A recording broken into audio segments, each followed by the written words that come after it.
কুষ্টিয়ার দৌলতপুরের নিজ কার্যালয়ে ইউপি চেয়ারম্যানকে গুলি করে হত্যা, সাবেক বিএনপি নেতার মৃত্যুতে উত্তেজনা, কয়েকটি বাড়িতে ভাঙচুর, আগুন।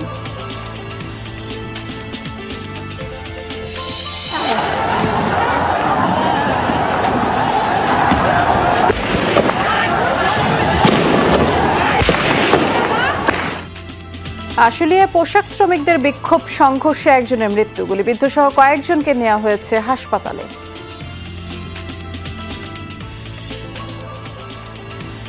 যে দুইজন পেশেন্ট ভর্তি হয়েছে, দুইজনের অবস্থায় আশঙ্কাজনক।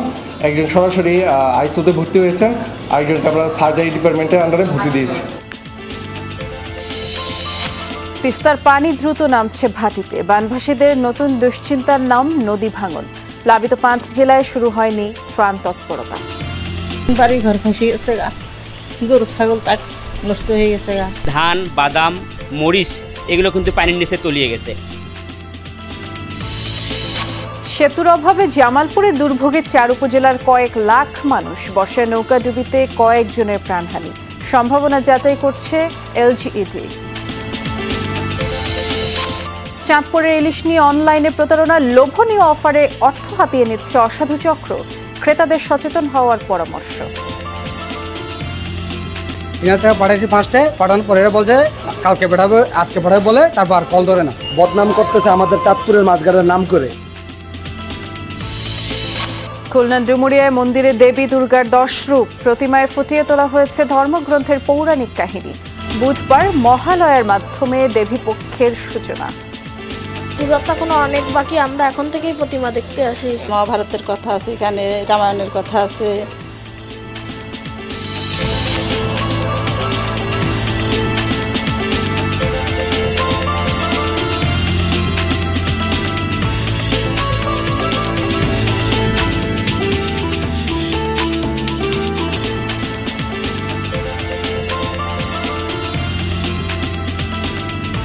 বিরতিহীন সংবাদ সারা দেশে সবাইকে আমন্ত্রণ জানাচ্ছি। নুসরাত বৃষ্টির সাথে আছি। শিরোনামগুলো শুনছিলেন।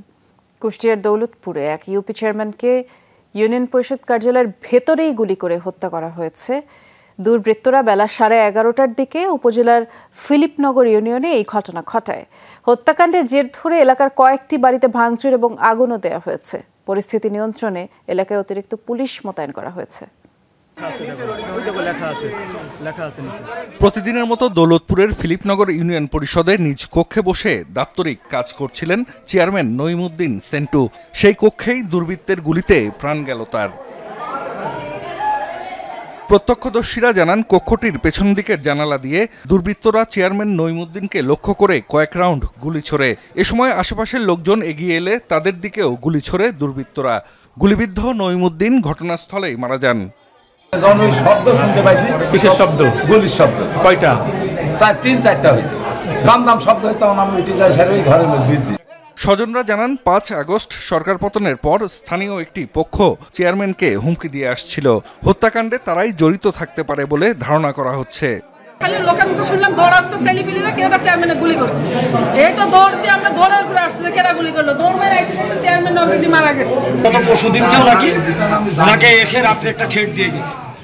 আসলে উনি এমন কোন পাপিষ্ট আবার মনে হয় না যে উনি ভয় করে কাউকে লোকের কাছে বলে বেড়াবে। উনি উনার মুখের আমি আইছি কিছু বলে আমাকে মারবে কেটা গো, কিছু যাই আমরা বলে আমাকে বলে বাবা আমাকে মারবে কেটা। চেয়ারম্যানকে হত্যার খবর ছড়িয়ে পড়লে এলাকায় উত্তেজনা দেখা দেয়। কয়েকটি বাড়িতে ভাঙচুর ও আগুন দেওয়া হয়। পরে আইন শৃঙ্খলা বাহিনী গিয়ে পরিস্থিতি নিয়ন্ত্রণে আনে।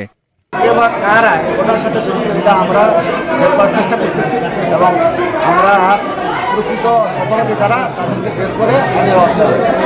স্থানীয়রা জানান, নইমুদ্দিন একসময় উপজেলা বিএনপির সহসভাপতি ছিলেন। এরপর দীর্ঘদিন রাজনীতিতে নিষ্ক্রিয় ছিলেন। পরবর্তীতে আওয়ামী লীগের লোকজনের সাথেই তার চলাফেরা ছিল। বিগত ইউপি নির্বাচনে স্বতন্ত্র প্রার্থী হিসেবে নির্বাচন করে বিজয়ী হন নইমুদ্দিন। জাহিদ হাসান, যমুনা নিউজ।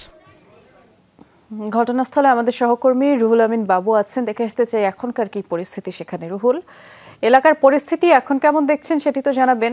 আরেকটি বিষয়, যে দিনে দুপুরে এভাবে এসে হত্যাকাণ্ড, এর মোটিভ কিংবা জড়িত কাউকে শনাক্ত করা গেছে কিনা? বৃষ্টি, আমি এই মুহূর্তে ঘটনাস্থলে আছি, কিন্তু এখনকার এলাকার অবস্থা একটু শান্ত রয়েছে, কারণ এই হত্যাকাণ্ডের পরে যে ঘটনাটি ঘটেছিল আসলে চেয়ারম্যানের যারা আত্মীয় স্বজন বা লোকজন ছিল তারা বেশ কিছু দোকানপাটে এবং যারা আসলে এই হত্যাকাণ্ডের সঙ্গে জড়িত সন্দেহে তাদের বাড়িঘর এরকম ভাঙচুর অগ্নিসংযোগ করা হয়েছে। তবে পুলিশের উপস্থিতির কারণে পুলিশ, সেনাবাহিনী, বিজিবি সকল বাহিনীর উপস্থিতিতে এখন শান্ত পরিবেশ বিরাজ করছে। তবে যে ঘটনাটি ঘটেছে কেন সেই বিষয়ে আমি যেটা জানার চেষ্টা করেছি, আসলে চেয়ারম্যান থাকাকালীন এলাকাবাসী যেটা জানিয়েছেন আমাকে, যে চেয়ারম্যান থাকাকালীন তিনি কিছু বিচার সালিশ করেছিলেন এবং সেখান থেকেই একটি পক্ষের মনোভূত না হওয়ার কারণেই সেখান থেকে মূলত সূত্রপাত, এবং এই যে হত্যাকাণ্ড ঘটানো হয়েছে এটা পরিকল্পিতভাবে যেটা ঘটানো হয়েছে এবং এইটার কারণে একটি পক্ষের বাড়িতে বাইরের কিছু মানুষজন সহ তারা পূর্ব প্রস্তুতি নিয়েছিল এবং পূর্ব পরিকল্পিতভাবে এই ঘটনাটি ঘটানো হয়েছিল, এবং যে কারণে আজকে সকালে একেবারে দিনে দুপুরে তিনি নিয়মিত যেভাবে ইউনিয়ন পরিষদে এসে দায়িত্ব পালন করেন ঠিক সেভাবে তিনি চেয়ারে বসেছিলেন এবং পেছনে জানালা দিয়ে 2 রাউন্ড গুলি করা হয় তাকে। আমরা এখানে যে যিনি পুলিশ কর্মকর্তা রয়েছে তার সাথে কথা বলেছি, সেটি শটগানের গুলি বলে আমাদেরকে প্রাথমিকভাবে জানিয়েছেন। তবে এই ব্যাপারে পুলিশ কাজ করছে, পুলিশ সহ প্রশাসনের আরও অন্যান্য বিভাগ কাজ করছে খুব দ্রুতই। পাশে কিন্তু পদ্মা নদী রয়েছে, তা অনেকেই বলছে যে তারা মেরে এই পদ্মা নদী পার হয়ে পালিয়েছে, খুব দ্রুতই তারা আইনের আওতায় আসবে বলে জানিয়েছে। বৃষ্টি, শুনছিলাম আমরা, ধন্যবাদ। সাভারের আশুলিয়ায় বিক্ষোভের জের ধরে আইনশৃঙ্খলা বাহিনীর সাথে সংঘর্ষে গুলিবিদ্ধ হয়ে এক পোশাক শ্রমিক নিহত হয়েছেন, 4 জন গুলিবিদ্ধ সহ আরও বেশ কয়েকজন আহত হয়েছেন। দুপুরে টঙ্গী আশুলিয়া ইপিজেড সড়কের জিরাবো এলাকায় এই ঘটনা ঘটেছে। এদিকে আশুলিয়া ও গাজীপুর শিল্পাঞ্চলের অধিকাংশ পোশাক কারখানায় উৎপাদন চলছে, তবে আশুলিয়ার 18টি কারখানা আজও বন্ধ রয়েছে। বেতন ভাতা বৃদ্ধি সহ বিভিন্ন দাবি দাওয়া নিয়ে আশুলিয়ায় মণ্ডল গ্রুপের পোশাক কারখানায় মালিকপক্ষ ও আইন শৃঙ্খলা বাহিনীর সাথে বৈঠকে বসেন শ্রমিক প্রতিনিধিরা। সমঝোতা না হওয়ায় শ্রমিকরা কারখানার বাইরে অবস্থান নেন। এ সময় আশেপাশের অন্য কারখানার শ্রমিকরাও সেখানে জড়ো হতে থাকেন, অবস্থান নেয় আইন শৃঙ্খলা বাহিনীও। প্রত্যক্ষদর্শীরা জানায় এ সময় বিক্ষুব্ধ শ্রমিকরা আইন শৃঙ্খলা বাহিনীর সদস্যদের লক্ষ্য করে ইটপাটকেল ছোড়ে, এক পর্যায়ে বাধে সংঘর্ষ। আহত কয়েকজনকে নেওয়া হয় হাসপাতালে। কাউসার হোসাইন নামে এক শ্রমিককে মৃত ঘোষণা করেন চিকিৎসক। ওনার তলপেটের বাম সাইডে গুলি লেগেছে, আমরা মৃত অবস্থায় পেয়েছি। আর বাকি 2টা যে পেশেন্ট নয়ন এবং রাসেল, নয়ন যে পেশেন্ট ওনার বুকের ডাউন সাইডে গুলি লেগে বের হয়ে গিয়েছে, আর রাসেল যে পেশেন্টটা ওনার বুকের মাঝখানে গুলি লেগে একটা পিছন দিয়ে বের হয়ে গেছে এবং পেটে একটা গুলি লেগে পিছন দিয়ে বের হয়ে গেছে। এছাড়া বকেয়া বেতনের দাবিতে বাইপাইল এলাকায় 2টি কারখানার শ্রমিকরা নবীনগর চন্দ্রা মহাসড়কে বিক্ষোভ করেন।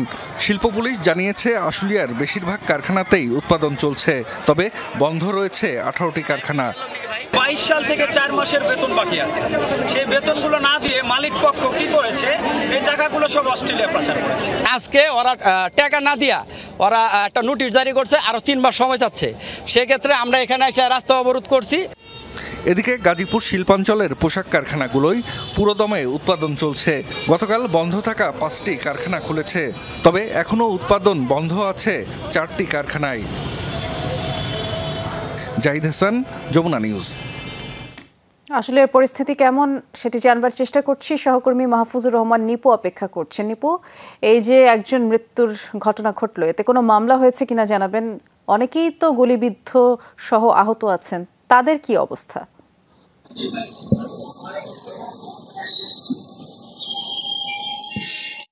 আসলে বৃষ্টি, আমরা যেটা হাসপাতালগুলো যেগুলো ঘুরে দেখেছি মোট 3 জন গুলিবিদ্ধ ছিল। এর ভিতরে 1 জন মারা গেছেন, আর 2 জন এখন গুলিবিদ্ধ অবস্থায় সাভারের এনাম মেডিকেল কলেজ হাসপাতালে চিকিৎসাধীন রয়েছেন। এছাড়াও অনেকেই যারা আহত হয়েছিলেন, বেশ কয়েকজন, তারা কিন্তু প্রাথমিক চিকিৎসা শেষে তারা বাড়ি ফিরে গিয়েছেন, এমনটি কিন্তু আমরা জেনেছি হাসপাতাল সূত্রে। যেটি আরেকটি কথা জানতে চেয়েছেন যে মামলা হয়েছে কিনা, না, এখনো পর্যন্ত কোনো মামলা হয়নি, এবং তাদের যে ধরনের এজাহার সেটিও কিন্তু এখনো থানায় পৌঁছায়নি। কিছুক্ষণ আগে কথা বলেছিলাম আশুলিয়া থানার অফিসার ইনচার্জের সঙ্গে, তিনি যেটা জানিয়েছেন যে আসলে এই ঘটনার ব্যাপারটি তারা খুব তদন্ত করে দেখছেন আসলে বিষয়টি কি। আরেকটি বিষয় জানিয়ে রাখি যে সবচেয়ে ভয়ঙ্কর যে বিষয়টি হয়ে দাঁড়িয়েছে, আজকে সকাল 8টা থেকে এখন পর্যন্ত অত্যন্ত ব্যস্ততম যে সড়ক রয়েছে নবীনগর চন্দ্রা সড়ক, যে সড়ক দিয়ে উত্তরবঙ্গের মানুষ প্রতিনিয়ত যাতায়াত করেন, সেই সড়কটি কিন্তু অবরোধ করে রেখেছেন বার্স গ্রুপের শ্রমিকরা। এখন পর্যন্ত দীর্ঘ সময় ধরে পুরো সড়কটি কিন্তু একেবারে যানজটের নাকাল হয়ে আছে, ভোগান্তিতে পড়েছে শত শত যাত্রী। তারা যেটি বলছেন যে তাদের দাবি না মানা পর্যন্ত তারা কিন্তু সেখানেই অবস্থান করবেন, এমনটি কিন্তু তারা বলছেন। আইন শৃঙ্খলা রক্ষাকারী বাহিনী তারা চেষ্টা করছেন তাদেরকে বুঝিয়ে সড়ক থেকে তুলে দেওয়ার জন্য। তারা কিন্তু আসলে তাদের যে দাবির আদায়ের জন্য যে অনর, সেটি কিন্তু তারা করেই যাচ্ছেন। তো সবকিছু মিলিয়ে এখানকার পরিস্থিতি খুব একটা ভালো নয়। খুব একটা ভালো নয় পরিস্থিতি, শুনছিলাম। ধন্যবাদ জানাচ্ছি নিপু। তিস্তায় এখন পানি কমার সাথে ভাঙন শুরু হয়েছে। অববাহিকার শতাধিক পয়েন্টে ভাঙনে দিশেহারা হাজারো পরিবার। সংশ্লিষ্টরা বলছেন, ভাঙন এবং বন্যায় প্রতি বছরই 20,000 মানুষ উদ্বাস্তু হয়। ক্ষতির পরিমাণ দাঁড়ায় লাখো কোটি টাকায়। অবস্থার উত্তরণে তিস্তা মহাপরিকল্পনা বাস্তবায়ন চায় সবাই। ঘরটা হঠাৎ করে পানি বাড়লো, তারপরে ঘরটা ভাঙে যাওয়া শুরু করছে নদীর, মানে মাল পানি কিছু আমি নিতে পারি নাই, অচল মানুষ। রংপুর কাউনিয়ার বিশ্বনাথ গ্রামের রাবেয়া বেগমের মাথায় যেন আকাশ ভেঙে পড়েছে। ছিলেন অন্যের ভিটায়, সেটুকুও আগের রাতে গিলে খেয়েছে তিস্তা। শ্বশুরবাড়িতে থাকতেন নজরুল ইসলাম, তার বাড়িঘরও বিলীন। একই অবস্থা আব্দুস সালামের। তহিরুন্নেসাও গবাদি পশুসহ গৃহস্থলীর মালামাল রক্ষা করতে পারেননি। উঁচুতে 1 ইঞ্চিও জমি নেই তাদের। বাড়ি ঘর দরজা দেখেন এই যে খাড়া করে ঘরে রাখছি, এখন বাড়িতে করি কোথায়, জমি জমা নাই, কিছু নাই, ভেঙে ভাও নাই। মানুষ থাকতে ঘরে মারি যা শেষ। আগের মুরগি আসিল 20টা, তাক সেই মুরগিগুলো নিয়ে নিছে। রোববার ওপরে থাকলেও বিপদ সীমার নিচে এখন তিস্তার পানি। তবে পানি নেমে যাওয়ার সাথে সাথে লালমনিরহাট, কুড়িগ্রাম, গাইবান্ধা সহ তিস্তা অববাহিকার শতাধিক পয়েন্টে দেখা দিয়েছে ভাঙন। আমার বয়সে 20টা বাড়ি ভাঙলাম, এইভাবে আর কি থাকি। টাকা পয়সা কই পাবো বলে অন্য জায়গায় জমিন কিনে হয়তো বাস্তবিটা করবে, এরকম তো টাকা পয়সা সবার ঘরে সবসময় থাকে না। অবস্থার উত্তরণে ভুক্তভোগী, জনপ্রতিনিধি এবং নদী আন্দোলনে যুক্তদের দাবি তিস্তা মহাপরিকল্পনা বাস্তবায়নের। এই নদী খননটা হতো, এই মহাপরিকল্পনাটা যদি বাস্তবায়ন হতো, তাহলে আমাদের যতই ভারত থেকে পানি আসুক না কেন, তখন আমাদের একমুখী হয়ে এই রাস্তাটা পানিগুলো প্রবাহিত হতো।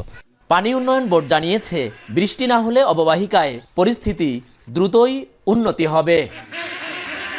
আজকেই যদি নদী খননের কাজটা আমাদের করে দিত, তাহলে আমরা এতে শান্তি, আমার কোনো আপত্তি নেই। আসগর আলী চাচার এই নদী খননের দাবিটি হলো তিস্তা মহাপরিকল্পনা বাস্তবায়ন। বিশ্লেষকরা বলছেন, এর মাধ্যমে 174 বর্গ কিলোমিটার আবাদি জমি উদ্ধার হবে, নদীতে নৌকা চলবে, জলাধার হবে, পাশাপাশি গড়ে উঠবে তিস্তার 2 পারে স্যাটেলাইট শহর। সরকার, মাঝারুল মান্নান, যমুনা নিউজ, গনাই, রংপুর। এবার রংপুরেই যাচ্ছি। সহকর্মী সরকার মাজহারুল মান্নান অপেক্ষা করছেন। মাজহার, আপনার প্রতিবেদনটি দেখছিলাম, পানি তো আসলে নামতে শুরু করেছে, তারপরও এই যে নদী ভাঙন, এর কারণে তো যারা দুর্গত এলাকায় আছেন তাদের অবস্থা আরও খারাপ হয়েছে। আপনি ভাঙন ঠেকানোর কোনো ধরনের পদক্ষেপ গ্রহণ করতে দেখলেন কিনা জানাবেন। বৃষ্টি, ভাঙন ঠেকানোর যে প্রশ্নটি আপনি করলেন, সেরকম কিন্তু কোনো ধরনের তথ্য আমাদের কাছে নেই। একেবারে ছোট্ট করে আমরা যে জায়গাটিতে এখন আছি, যে গঙ্গাচড়ার যে শঙ্করদহ, এখানে আমরা দেখতেছি যে কয়েকটা কিছু বস্তা ফেলানো হচ্ছে। আমি যদি আপনাকে একটুখানি দেখাতে পারি, যে এভাবে কিন্তু বিস্তীর্ণভাবে আমাদের কাছে যে তথ্য আছে, পানি উন্নয়ন বোর্ডেরই দেওয়া তথ্য, যে অন্তত লালমনিরহাটের পাটগ্রাম থেকে গাইবান্ধার সুন্দরগঞ্জ পর্যন্ত যে তিস্তা অববাহিকার যে এই যে 316 কিলোমিটার 2 পার আছে, এর মধ্যে প্রায় শতাধিক পয়েন্টে কিন্তু এই ভাঙন ধরেছে। বিশেষ করে পানিও নেমে যাচ্ছে, ভাঙনটিও কিন্তু ঠিক সেভাবে হচ্ছে। এখানে আপনি দেখছেন যে এরই মধ্যে এই বাঁধটি ভেঙে গেছে, এবং এই যে কিছুক্ষণ আগে আমরা এখানে এসে দেখলাম যে বাঁশঝাড় সরিয়ে নেওয়া হয়েছে। পাশাপাশি যেখানে গাছগুলো ছিল, গাছগুলো কাটা হচ্ছে, এবং পাশে একটি বাড়ি আছে, সেই বাড়িটি তুলে ফেলা হচ্ছে এবং সেখানে নিয়ে আসা হয়েছে, গাড়ি নিয়ে আসা হয়েছে, সেগুলো নিয়ে যাওয়া হবে। এবং তার পাশেই আমরা ছোট্ট পরিমাণে কিছু দেখলাম পানি উন্নয়ন বোর্ডের যে কিছু জিও ব্যাগ ফেলানো হচ্ছে। এটি কিন্তু একেবারেই সামান্য, এটা পানি উন্নয়ন বোর্ডের নয়, এখানে এলাকাবাসী এটি ফেলছে, এটি এখানে বলছেন তিনি। তো সব মিলে বিষয়টা হচ্ছে এরকম, পানি উন্নয়ন বোর্ডের যিনি তত্ত্বাবধায়ক প্রকৌশলী তার সাথে আমার কথা হয়েছে দুপুরে, তিনি যেটি বলছেন যে যেখানে সরকারি স্থাপনা আছে সেখানে কিছু করে জিও ব্যাগ অস্থায়ী ভিত্তিতে ফেলা হচ্ছে, কিন্তু এটা একেবারেই অপ্রতুল। আমি এখানে একটু কথা বলতে চাই আপনার সাথে। আপনারা বলছেন যে এখানে নিজ উদ্যোগে ফেলাচ্ছেন, এটা কিভাবে ফেলছেন? জি, ধন্যবাদ আপনাকে। মূলত এটা আমাদের এলাকাবাসীর সহযোগিতায় আমরা 150টা ব্যাগ দিয়েছে, সেটাই আমরা লোকালি বালু ভরাট করে আমাদের অর্থায়নে আমরা এটা করতেছি। আসলে পানি উন্নয়ন বোর্ড আজ পর্যন্ত আমাদের এখানে আসেও নাই এবং তারা এখানে কোনো পদক্ষেপ নেয় নাই। আমাদের এখানে কিন্তু আপনার 100 গজ ধরে প্রাইমারি স্কুল আছে, তারপরও তাদেরকে বলার পরও তারা কোনো পদক্ষেপ নিচ্ছে না। আপনি শুনছিলেন যে এখন আসলে পানি উন্নয়ন বোর্ডের যে ভূমিকাটি, সেই ভূমিকাটি একেবারে নগণ্য বা নেই বললেই চলে। তবে সব থেকে বড় বিষয় হচ্ছে যে বারবার যেটি বলা হচ্ছে, যদি তিস্তা মহাপরিকল্পনাটি বাস্তবায়ন হয়ে যায় তাহলে কিন্তু এই যে দুঃখ, দুর্দশা, যে দুর্গতি, যে দুর্ভোগ, সেগুলো কিছু থাকবে না। সেটি কিন্তু আমাদেরকে বারবার, আমরা যখন মাঠে আসছি বা নদী এলাকায় যাচ্ছি, তখন কিন্তু এলাকাবাসী এবং সংশ্লিষ্ট যারা আছেন তারা বলছেন। বৃষ্টি, ধন্যবাদ, বেশ বিস্তারিত করে আপনি জানাচ্ছিলেন। এদিকে উদ্দেশ্যপ্রণোদিতভাবে গজলডোবা বাঁধ খুলে রংপুর বিভাগে আকস্মিক বন্যা সৃষ্টির প্রতিবাদে রাজশাহী বিশ্ববিদ্যালয়ে বিক্ষোভ ও মানববন্ধন করেছে রংপুর বিভাগের শিক্ষার্থীরা। বেলা 11টায় ক্যাম্পাসের প্যারিস রোডে কর্মসূচি পালন করেন তারা। কর্মসূচি থেকে তিস্তা মহাপরিকল্পনা বাস্তবায়নের দাবি জানানো হয়।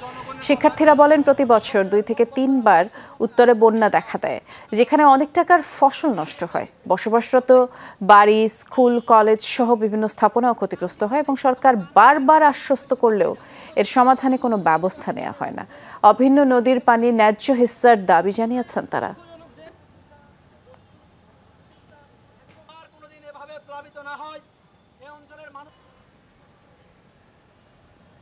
কুড়িগ্রামে যুগ যুগ ধরে যে বৈষম্য চলে আসছে, এই তিস্তা পাড়ের মানুষের যে দুঃখ দুর্দশা, এগুলোর আমরা বিলোপ চাই। স্বাধীনতার পর থেকে আমাদের তিস্তা পাড়ের মানুষজন পানির অভাবে, খরার সময় পানির অভাবে তারা ফসল ফলাইতে পারতেছে না। গাইবান্ধায় ময়নাতদন্তের জন্য দাফনের 25 দিন পর কবর থেকে তোলা হলো এক গৃহবধূর মরদেহ। সকালে সদর উপজেলার মধ্যপাড়া গ্রামের কবরস্থান থেকে জান্নাতি বেগমের মরদেহ তোলা হয়। পুলিশ জানায়, আদালতের নির্দেশে নির্বাহী ম্যাজিস্ট্রেটের উপস্থিতিতে ওই নারীর মরদেহ উত্তোলন করা হয় এবং ময়নাতদন্তের জন্য মরদেহ গাইবান্ধা আধুনিক সদর হাসপাতালের মর্গে পাঠানো হয়। এর আগে 5 সেপ্টেম্বর রাজধানীর একটি ভাড়া বাসায় বিদ্যুৎস্পৃষ্ট হয়ে জান্নাতি বেগমের মৃত্যু হয় বলে তার স্বামী জানায়। তড়িঘড়ি করে ময়নাতদন্ত ছাড়াই মরদেহ দাফন করা হয়। ঘটনার 7 দিন পর জান্নাতির মামা 5 জনের বিরুদ্ধে আদালতে হত্যা মামলা করেন।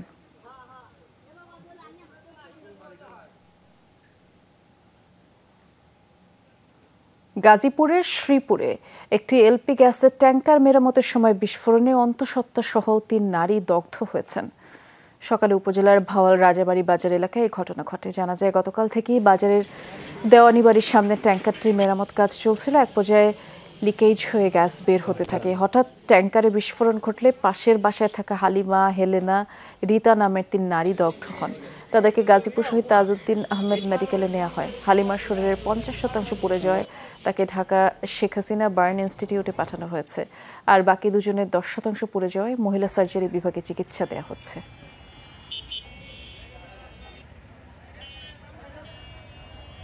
জামালপুরের একটি সেতুর অভাবে দুর্ভোগে 4 উপজেলার 2 লাখেরও বেশি মানুষ। নৌকায় যাতায়াত করায় প্রায় দুর্ঘটনা ঘটছে, বেশ কয়েকজনের প্রাণও গেছে। এলসিডি জানিয়েছে, সেতু নির্মাণে এরই মধ্যে প্রয়োজনীয় পদক্ষেপ নেওয়া হয়েছে। জামালপুর সদর উপজেলার ঝিনাই নদী সেতু না থাকায় খেয়া পারাপারে ভরসা 2 পারের 4 উপজেলাবাসীর। চান্দের হাওড়া গ্রামের নদীর এই অংশে ব্রিজ চায় স্থানীয়রা। এতে জেলা সদরের সাথে সরিষাবাড়ি, মেলান্দহ ও মাদারগঞ্জ উপজেলার যোগাযোগ সহজ হবে। বছরের পর বছর সেতু নির্মাণের দাবি জানিয়েও সুফল না পাওয়ায় ক্ষুব্ধ স্থানীয়রা। ওই পার থেকে মানুষ ইস্টিয়াংনা আছে, আত্মীয় স্বজন আছে, এরা আসা যাওয়া করতে পারে না, অসুখ বেশি হলেও দেখতে পারি না। এই রাস্তাটা কোনো রাস্তা নাই, কোনো ব্রিজ নাই। আমরা যে কত অবহেলিত, কত লাঞ্ছিত অবস্থানে আছি। এই ব্রিজটা হলে প্রায় 1.5 লক্ষ মানুষের কৃষি থেকে শুরু করে শিক্ষা প্রতিষ্ঠান থেকে শুরু করে এবং জামালপুর জেলা সদরের সাথে একটা সুন্দর এবং যোগাযোগ স্থাপিত হবে। খেয়াতে পার হয় কৃষি পণ্য, চলাচল করতে হয় কয়েকটি শিক্ষা প্রতিষ্ঠানের হাজারো শিক্ষার্থীকে। বর্ষায় নদীর পানি বেড়ে মাঝে মধ্যেই ঘটে দুর্ঘটনা। নৌকাডুবিতেও প্রাণ গেছে কয়েকজনের। শুকনো মৌসুমেও ভোগান্তির শেষ নেই। আমাদের নদীর ওই পাশে প্রায় 200-300 ছাত্রছাত্রী আছে, তাদের আসা যাওয়ার সমস্যা হয়, ভিজতে হয়।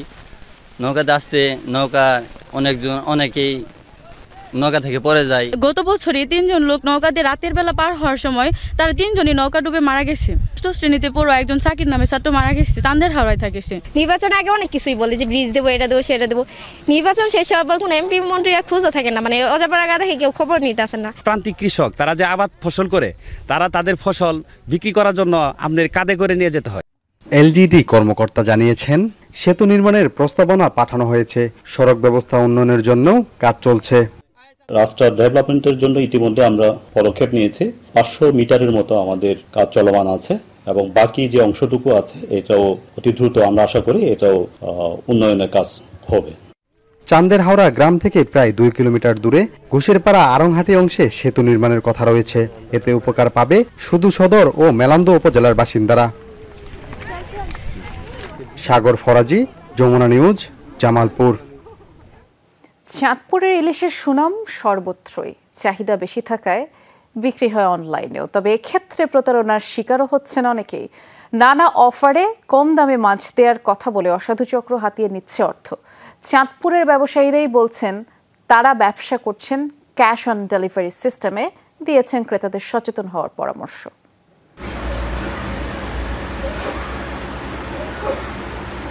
ফেসবুকে এমন অসংখ্য পেজ আছে, চাঁদপুরের তাজা ইলিশ, চাঁদপুরের ইলিশ বাজার নানান নামে। আর ওখানে ইলিশ বিক্রি হয় মাত্র 500 টাকা কেজিতে, সেটা 1 কেজি 1.5 কেজি। এটাও বিশ্বাস করছেন সাধারণ মানুষ এবং বিশ্বাস করে আগেই টাকা দিয়ে দিচ্ছেন, কিন্তু শেষ পর্যন্ত আর ইলিশ পাচ্ছেন না। এমন অসংখ্য ঘটনা আছে। এমন প্রতারণার শিকার হয়েছেন প্রায় 400-র মতো অভিযোগ পড়েছে চাঁদপুর মৎস্য বণিক সমিতিতে। অথচ কোনোভাবেই এত কম দামে ইলিশ কেনা সম্ভব না। চাঁদপুরে ইলিশ তো মোটেই সম্ভব না। অনেকের মতো অনলাইনে ইলিশ কিনে প্রতারণার শিকার হয়েছে চট্টগ্রামের এই যুবক। 10 কেজি হচ্ছে 4000 টাকা। তো পাঠানোর পরে যা আপনার 3000 টাকা পাঠাইছি 5টে, পাঠানোর পরে বলছে টাকা 1 টাকা বেশি হয়েছে, ওটা মানে 3001 টাকা লাগবে। ওটার জন্য পরবর্তী আবার 3000 টাকা নেই, ওরকম বলে। তারপর আবার বল এটা তো বলছে হয় নাই, আবার 1000 টাকা লাগবে। তোরকম মতো আমরা 7000 টাকা পাঠাইছি।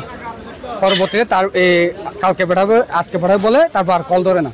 স্বাদে অতুলনীয়, তাই চাঁদপুরের ইলিশের কদর দেশ ও দেশের বাইরেও। ক্রেতাদের চাহিদা পূরণে দিন দিন অনলাইনেও বাড়ছে বিক্রি বাট্টা। তবে ঘটছে প্রতারণার ঘটনাও। লোভনীয় অফারে মাছ বিক্রির নামে নগদ অর্থ হাতিয়ে নিচ্ছে প্রতারক চক্র। এই চাহিদার কারণে কিছু প্রতারক চক্র মানে অফার দিয়ে প্রতারণার জন্য, যেহেতু মাছটা সবাই ইলিশটা সবার দরকার, তো অফার দিয়ে তারা প্রতারণার ফাঁদ পাতে। অনলাইন যে প্রতারকগুলা আপনার মার্কেটে চলতেছে, আমাদের বদনাম করতেছে আমাদের চাঁদপুরের মাছঘাটের নাম করে। চাঁদপুর মাছঘাটের ঠিকানা ব্যবহার করে প্রতারক চক্র ইলিশ বিক্রির নামে ফেসবুক পেজ চালাচ্ছে দেশের বিভিন্ন প্রান্ত থেকে। এক্ষেত্রে ক্যাশ অন ডেলিভারিতে মাছ কেনার পরামর্শ দিয়েছেন ব্যবসায়ী নেতারা। আমরা কিন্তু এখানে আমাদের যারা ব্যবসায়ী আছে, অনলাইন ব্যবসায়ী, তাদের তালিকা আমরা পুলিশ সুপার কার্যালয়ে, ভোক্তা অধিকার সংরক্ষণ অধিদপ্তরের কার্যালয়ে দিয়ে দিয়েছি। প্রতারণা যারা করছে তারা বাংলাদেশের বিভিন্ন জেলায় বসে প্রতারণা করছে। এই ক্ষেত্রে আমরা গ্রাহকদেরকে বলতে চাই, আপনারা যাচাই বাছাই না করে আপনারা কেউ অগ্রিম টাকা দিবেন। চাঁদপুরে প্রতিদিন 8 থেকে 10 লাখ টাকার ইলিশ বিক্রি হয় অনলাইনে। কাদের পলাশ, যমুনা নিউজ, চাঁদপুর। অভিন্ন চাকরি বিধি প্রণয়ন ও চুক্তিভিত্তিক নিয়োগ বাতিল করে স্থায়ীকরণের দাবিতে দেশের বিভিন্ন স্থানে মানববন্ধন করেছেন পল্লী বিদ্যুৎ সমিতির কর্মকর্তা কর্মচারীরা। সকালে হবিগঞ্জ জেলা প্রশাসনের কার্যালয়ের সামনে 4 শতাধিক কর্মকর্তা কর্মচারী এই মানববন্ধনে অংশ নেন। বিদ্যুৎ উন্নয়ন বোর্ডের দুর্নীতি এবং স্বেচ্ছাচারিতা নিয়ে বিভিন্ন স্লোগান দেন তারা। আর দাবি আদায় না হওয়া পর্যন্ত আন্দোলন চালিয়ে যাওয়ার হুঁশিয়ারি দেন বক্তারা। মানববন্ধন হয়েছে দিনাজপুরেও। জেলা প্রশাসক কার্যালয়ের সামনে মানববন্ধন ও সমাবেশ করেন কর্মকর্তা কর্মচারীরা। এদিকে মাদারীপুরেও পল্লী বিদ্যুৎ সমিতি বৈষম্য বিরোধী আন্দোলনের ব্যানারে মানববন্ধন কর্মসূচি পালিত হয়েছে। মানববন্ধন হয়েছে রাজশাহী, ঝিনাইদহ, ঝালকাঠি, নড়াইলেও।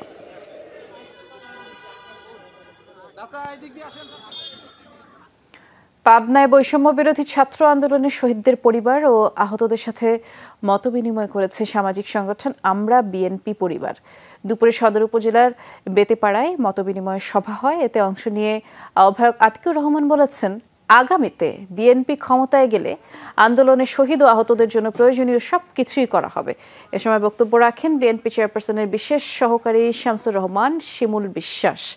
তিনি বলেছেন, এখনো শত্রুপক্ষ দেশে ঢুকে পড়ার চেষ্টা চালিয়ে যাচ্ছে। যতক্ষণ পর্যন্ত গণহত্যার বিচার না হবে ততক্ষণ পর্যন্ত সবাইকে ঐক্যবদ্ধ থাকার আহ্বান তিনি জানান। মতবিনিময় সভায় জেলার বিভিন্ন স্তরের নেতাকর্মীরা উপস্থিত ছিলেন। পরে নিহতদের পরিবারকে আর্থিক সহায়তা প্রদান করা হয়। আগামী বুধবার মহালয়া অমাবস্যার মাধ্যমে দেবীপক্ষের সূচনা হবে। দেবী দুর্গার 10টি রূপের দেখা মিলবে খুলনার ডুমুরিয়ার একটি মন্দিরে এবং মূর্তির মাধ্যমে ফুটিয়ে তোলা হবে ধর্মগ্রন্থের বিভিন্ন কাহিনীও।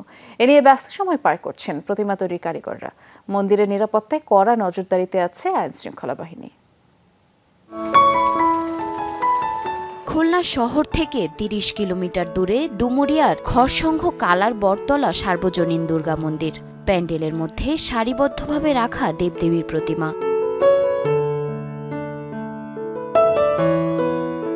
মন্দিরের 147তম প্রতিষ্ঠাবার্ষিকী, তাই এবার কিছুটা ব্যতিক্রমী আয়োজন। দেবী দুর্গার 10 রূপের সাথে রয়েছে 147টি প্রতিমা। ফুটিয়ে তোলা হয়েছে রামায়ণ, মহাভারত, গীতা ও পুরাণ সহ বিভিন্ন ধর্মগ্রন্থের পৌরাণিক কাহিনী। প্রায় 3 মাস ধরে ভাস্করদের মেধা ও মননে তৈরি হচ্ছে এইসব প্রতিমা। 147তম প্রতিষ্ঠাতা বার্ষিকী, সেই উদ্দেশ্যে 147টা প্রতিমা নির্মাণ করা হয়েছে। বিগত 3 মাস ধরে কাজ করতেছি, খুব কষ্ট করেছি ভালো করার জন্য। 50 বছর ধরে প্রতিমা করছি, তো এই যাবৎ এই পর্যন্ত এত প্রতিমা আমি কোনোদিন করি নাই। অসমাপ্ত হলেও দেবদেবী দেখতে দিনরাত মন্দিরে ভিড় জমাচ্ছেন দর্শনার্থীরা।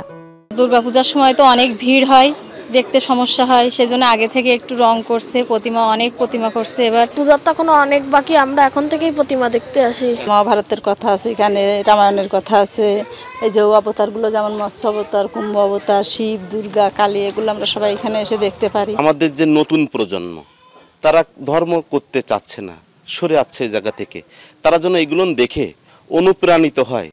নির্বিঘ্নে পূজা উদযাপনে প্রশাসনের সহযোগিতা চেয়েছে জেলা পূজা উদযাপন পরিষদ। আইন শৃঙ্খলা বাহিনী জানিয়েছে, মন্দিরের নিরাপত্তা ও প্রতিমা বিসর্জন সহ পুরো আয়োজনে থাকবে কড়া নিরাপত্তা। যেখানে অনেক ভিড় হবে পূজা মণ্ডপে, সেই মহিলাদের তল্লাশি করার জন্য আলাদা মহিলা স্বেচ্ছাসেবক থাকবে, পুরুষদের জন্য আলাদা স্বেচ্ছাসেবক থাকবে। দুর্গাপূজা যাতে আনন্দের সাথে, উৎসবের সাথে, আনন্দমুখর পরিবেশে যাতে দুর্গাপূজা অনুষ্ঠিত হতে পারে, সেটা আমরা চেষ্টা করব। এবার খুলনায় 913টি মণ্ডপে দুর্গাপূজা অনুষ্ঠিত হবে। জারিন অর্নি, যমুনা নিউজ।